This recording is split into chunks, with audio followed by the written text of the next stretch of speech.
ورنہ آپ نے دیکھا جب کلبھوشن جادیو کو پکڑا گیا رنگے ہاتھوں اس نے ایڈمیشن کر لیا, اس کی ویڈیو آ گئی, اس نے بتایا کہ وہ کس طرح نیٹ ورک چلا رہا تھا کراچی کے اندر, بلوچستان کے اندر, چابہار کے اندر پیسے کس طرح دے رہا تھا, ملاقاتوں کی پوری ڈیٹیل. آپ کو یاد ہوگا D G I S P R کے ساتھ اس وقت ڈی جی آئی ایس پر لیفٹیننٹ جنرل عاصم سلیم باجوہ صاحب تھے, ان کے ساتھ اس وقت کے وفاقی وزیر اطلاعات و نشریات سینٹر پرویز رشید صاحب بیٹھے ہوئے تھے, اسکرپٹ رائٹر مریم صاحبہ کے ایک مخصوص بیانیے والے, پوری پریس کانفرنس کی اور اس کے بعد ان کا منہ دیکھنے والا تھا, ان کے 12 بجے ہوئے تھے منہ کے, اور جب پوری پریس کانفرنس ختم ہوئی صحافیوں نے سوال کیے, یعنی کہتے ہیں نا ملٹری اور سیولین ایک پیج پہ بٹھانے کی کوشش کی انہوں نے, لیکن آخر میں انہوں نے وہی اندر سے جو باعث تھا انہوں نے کہا کہ ثابت تو نہیں ہوا نا, یہ تو الزام ہے. یعنی بھارت کی بیٹھ کے پاکستان کے اور پوری دنیا کے چینل کے سامنے یہ لائیو جو جا رہا تھا انہوں نے ساری کیے کرائے پہ پانی پھیر دیا.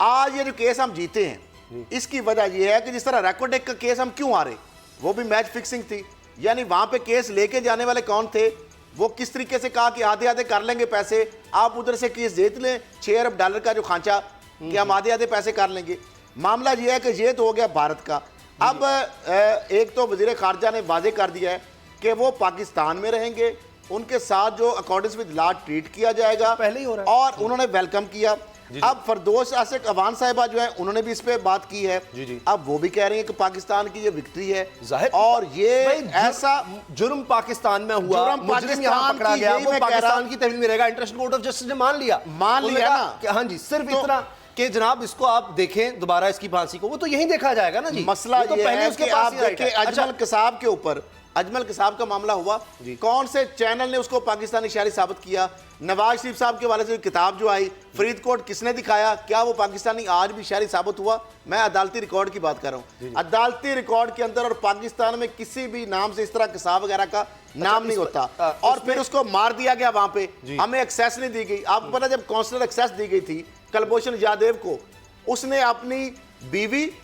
اور اپنی والدہ کو یہ کہا کہ میرے ساتھ کوئی مس ہینڈلنگ نہیں کی گئی, اور وہ بات کرنا چاہتی تھی, پاکستانی حکومت کا شکریہ ادا کرنا چاہتی تھی. بھارتی ہائی کمیشن نے ان کو روک دیا, حالانکہ انہوں نے ڈیوائس لگا کے ساتھ کرنے کی کوشش کی. آتے ہیں کہ یہ کیا ہوگا. اب معاملہ یہ فردوس عاشق عوان صاحبہ ہمارے جو معاملے خصوصی ہیں وزیر اعظم کی اور ہمارے وزیر خارجہ انہوں نے کہہ دیا, اور یہ پوری دنیا دیکھ رہی ہے, لیکن بھارت کے ایکسٹرنل افیئرز کی منسٹری کا یہ کہنا کہ ہم ویلکم کرتے ہیں, میرا خیال ہے کہ وہ خواجہ آپ مان رہے ہیں کہ وہ دہشت گرد ہے, جاسوس ہے, جب ڈکلیئر ہو گیا آپ اس کو ویلکم کریں, بڑی اچھی بات ہے. بابر ڈوگر صاحب, یہ ایک عجیب بات ہے کہ وہاں پر بھارت کا وکیل کلبھوشن یادو دہشت گرد جاسوس کا وکیل جو آرگومنٹس دیتا ہے, جو دلائل دیتا ہے, اس میں میاں نواز شریف کو کوٹ کرتا ہے کہ جناب انہوں نے یہ باتیں کہی ہیں, یہ باتیں. یہ کیا عجیب بات ہے کہ کیا انہوں نے سوچ سمجھ کے کہیں تھیں یا کہیں اس لیے تو نہیں کہہ دی کہ یہ استعمال ہو جائے وہاں پر؟ اسامہ صاحب, سب سے پہلے میں خاور قریشی جو پاکستان کے وکیل تھے ان کو مبارکباد دوں گا, جس طرح سے انہوں نے انٹرنیشنل کورٹ آف جسٹس میں پاکستان کا کیس لڑا, اور جس افیکٹو طریقے سے انہوں نے انڈین پروپیگنڈا جو تھا پاکستان کے خلاف اس کا منہ توڑ جواب دیا, اور یہ ثابت کیا کہ کلبھوشن جادیو جو ہے وہ ایک دہشت گرد تھا, ایک جاسوس تھا, تو واقعی تحسین کے لائق ہیں.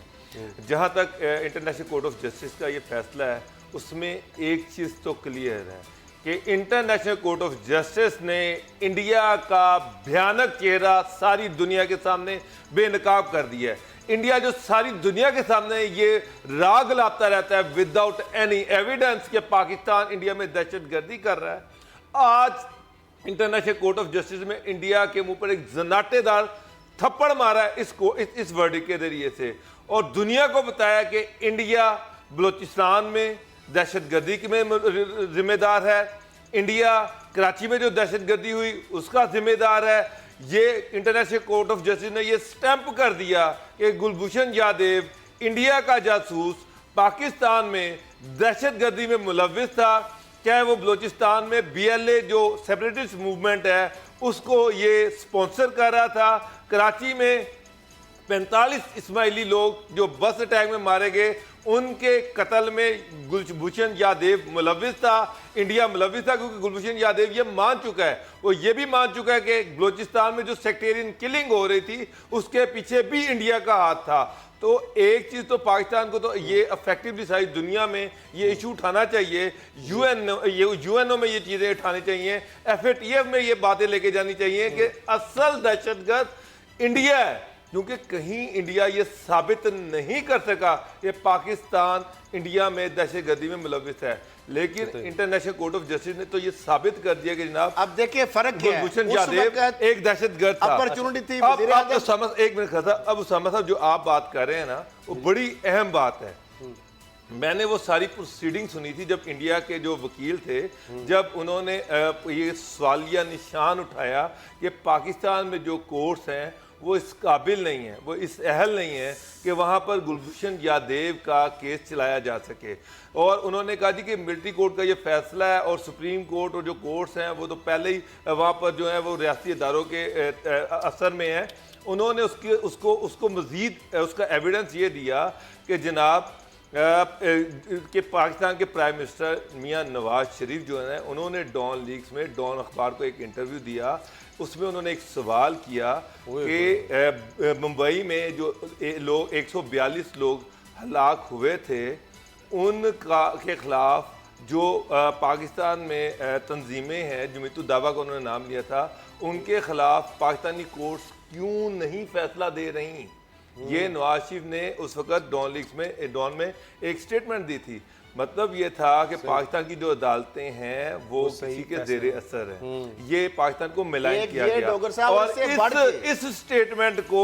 انڈیا کے وکیل نے وہاں پر استعمال کیا اور یہ خدشہ ظاہر کیا کہ گلبھوشن یادیو کے ساتھ وہاں پر جسٹس نہیں ہوگا. لیکن آئی سی جے نے انڈیا کے اس جو الزام تھا اس کو ریجیکٹ کیا اور انہوں نے کہا جی پاکستان کا جوڈیشل جسٹس سسٹم جو ہے بالکل ٹھیک ہے. اور جب انہوں نے کہا کہ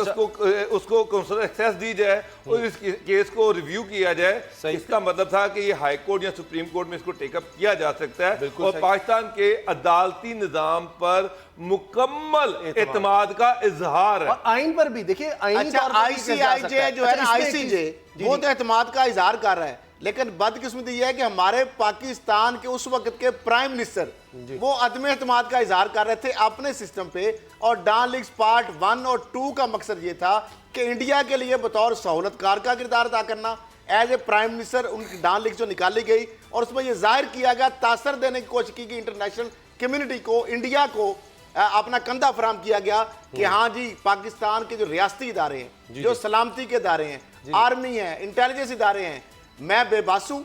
اور یہ جو ملیٹنٹ تنظیمیں ہیں جو کرا رہی ہیں دہشت گردی ان کے پیچھے ان کا ہاتھ ہے, حکومت بے بس ہے, پاکستان کی سرزمین استعمال ہوتی ہے, دبئی ممبئی اٹیک کے اندر ہمارے جو ادارے ہیں وہ ملوث ہیں, کالعدم تنظیمیں جو ان کو پشت پناہی ہمارے ادارے کرتے ہیں. یہ وہ بیانیہ تھا جو انڈیا بھی اتنا سخت ہمارے پر الزام لگاتا. ہمارے اس وقت کے وزیر اعظم اور ان کی جو بیٹی ہیں جو ماشاءاللہ مریم صاحبہ, اور جس طریقے سے اس صحافی جو رپورٹر بھی نہیں ہے, سب ایڈیٹر ہے اور اسسٹنٹ ایڈیٹر ہے, جو کیا نام ہے اس کا ڈان کا, جو ہاں جی سیریل المیڈا صاحب کی میں آپ کو بتا دیتا ہوں وہ کتنے اس سے پہلے انڈیا کے دورے کر چکے ہیں. آپ کو پتا ہے ہمارے ویزے نہیں ملتے, میں اور ریکارڈ کہہ رہا ہوں, ہمیں صرف اس لیے ویزا نہیں ملتا کہ ہم مبے وطن پاکستانی ہیں. اس بندے کے ان انٹرویو سے پہلے کتنے بھارت کے دورے تھے, اور اس سے پہلے غیر ملکی صحافی جیسن برگ اور بڑے بڑے صحافی پاکستان میں کن مشنز پہ آتے ہیں. معاملہ یہ ہے کہ یہ جو ایک بڑی فتح ہوئی ہے, اور میں یہ کہہ رہا ہوں کہ اس کے اندر ہماری جس طرح انہوں نے بتایا خاور قریشی کا بڑا کردار ہے, ہمارے ان انٹیلیجنس اداروں کا بڑا کردار ہے جنہوں نے اس نیٹ ورک کو انرتھ کیا. دنیا کی تاریخ میں کوئی نیول کمانڈر اور سرونگ آرمی آفیسر کو کسی دوسرے ملک میں پکڑے جانا, پورا نیٹ ورک انرتھ ہونا, اس کی فنانشل جو ٹیررسٹ فنانسنگ ہو رہی تھی, یعنی انڈیا کی سرزمین جو ہے پاکستان کے خلاف ان کے بندے, ان کی انٹیلیجنس ادارے, ان کی حکومت, ان کے جو نیوی جو حاضر سروس کو پاکستانی نام سے اس کا پاسپورٹ بنایا, کئی مرتبہ دورے کیے. معاملہ یہ ہے کہ یہ اس وقت نواز شریف صاحب نے ڈوزیئر, ان کے پاس اپرچونٹی امریکہ نے لے کے گئے, یو این او کے اندر ڈوزیئر نے لیا, کلبھوشن یادیو کا ایک دفعہ انہوں نے نام نہیں لیا, مذمت نہیں کی. آج عالمی عدالت انصاف نے پاکستان کے جو موقف کی تائید کی, اسی طرح جس طرح انڈیا کو منہ کی کھانی پڑی